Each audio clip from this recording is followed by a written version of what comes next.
جب اس زمین پر اللہ کے ولی امام علی علیہ السلام کی آمد کا وقت قریب آیا تو تاریخ گواہ ہے 11 رجب کو امام علی علیہ السلام کی والدہ بی بی فاطمہ بنت اسد خانہ کعبہ کے قریب آتی ہیں اور دیوار پر ہاتھ رکھ کے کہتی ہیں، اے اللہ اپنے ولی کا ظہور فرما۔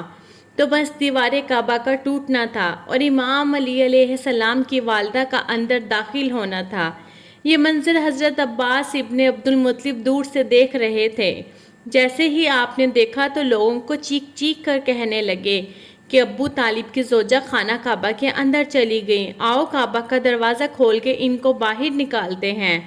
یہ بات مکے سے پورے عرب میں پھیلنے لگی، لوگ دور دور سے آنے لگے کہ ابو طالب کی زوجہ جس کے پیٹ میں بچہ تھا خانہ کعبہ کے اندر، وہ بھی دیوار سے۔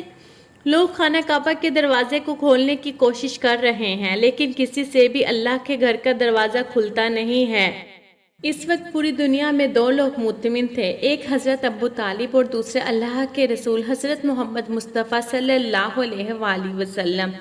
تاریخ نے لکھا عرب کی سرزمین پر اس سے پہلے اتنا ہجوم ایک جگہ اکٹھا نہیں ہوا تھا۔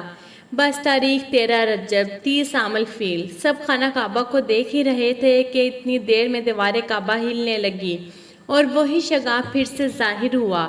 سب لوگ حیرت سے دیکھ رہے تھے، اتنے میں حضرت ابو طالب فرمانے لگے، اے محمد جاؤ دیکھو۔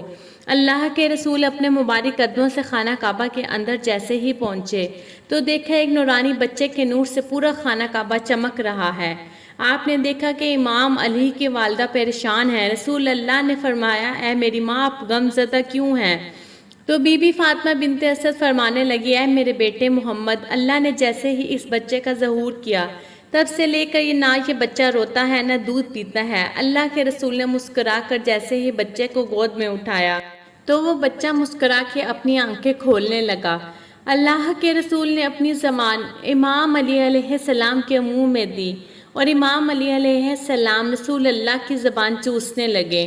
پھر جیسے ہی رسول اللہ اپنی گود میں امام علی علیہ السلام کو لے کر باہر آتے ہیں تو سارا عرب اس بچے کے نور اور فضیلت کو دیکھ کے جھومنا شروع ہو جاتا ہے اور لوگ پوچھنے لگتے ہیں اور آپس میں کہنے لگتے ہیں کہ اس کا نام کیا رکھیں۔ اتنے میں اللہ کے رسول فرماتے ہیں، اے لوگو، اس طرح سے آج سے پہلے کسی بچے کی ولادت نہیں ہوئی۔ اس بچے کی ولادت علی ہے، افضل ہے، اعلیٰ ہے، اور اللہ کی مرضی یہ ہے کہ اس بچے کا نام بھی علی رکھا جائے، یعنی وہ بلندی جس بلندی پر کوئی پہنچ نہ سکے۔ بس فضا میں علی علی کی صدائیں بلند ہونے لگی۔ جناب ابو طالب امام علی علیہ السلام کو لے کر اپنے گھر کی طرف جا ہی رہے تھے کہ کسی منافق نے کہا، اے ابو طالب، کیا وہ رسم نہیں کرو گے جو ہر بچے کے ساتھ کی جاتی ہے؟ مکے میں یہ رواج تھا کہ پیدا ہونے والے بچے پر سانپ چھوڑتے تھے۔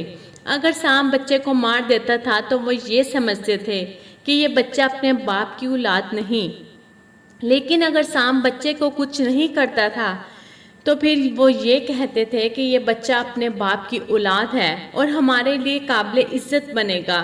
حضرت ابو طالب نے اللہ کے رسول کو دیکھا، امام علی علیہ السلام کو دیکھا اور ایک جگہ امام علی علیہ السلام کو رکھ کے کہنے لگے، لاؤ اس سانپ کو جس پر تم فخر کرتے ہو۔ جیسے ہی سانپ چھوڑا گیا، جیسے ہی امام علی علیہ السلام کے قریب وہ سانپ آتا ہے، امام علی علیہ السلام اپنے ننھے ہاتھوں سے سانپ کو پکڑ کر چیر دیتے ہیں۔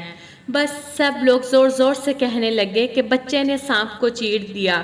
عربی زبان میں سانپ کو کہتے ہیں ہا، اور کسی چیز کو چیر کے پھاڑنے کو کہتے ہیں درہ۔ تو لوگ دور دور سے کہنے لگے کہ بچے نے سانپ کو چیر دیا، اور یہ آواز فضا میں گونج گونج کر یوں معلوم ہونے لگی جیسے کوئی کہہ رہا ہو، حیدر حیدر۔ اس آواز کو سن کے آپ کی والدہ بی بی فاطمہ بنت اسد آسمان کی طرف دیکھ کے کہنے لگی، یہ میرا بچہ حیدر ہے، وہ شیر جو سانپ کو چیر کے 2 ٹکڑوں میں تقسیم کرتا ہے۔ سلام ہو اللہ کے ولی امام علی علیہ السلام پر، سلام ہو ان کی شجاعت پر، سخاوت پر، امامت پر، سلام ہو ہر اس شخص پر جو امام علی علیہ السلام کی فضیلت سن کے خوش ہوتا ہے۔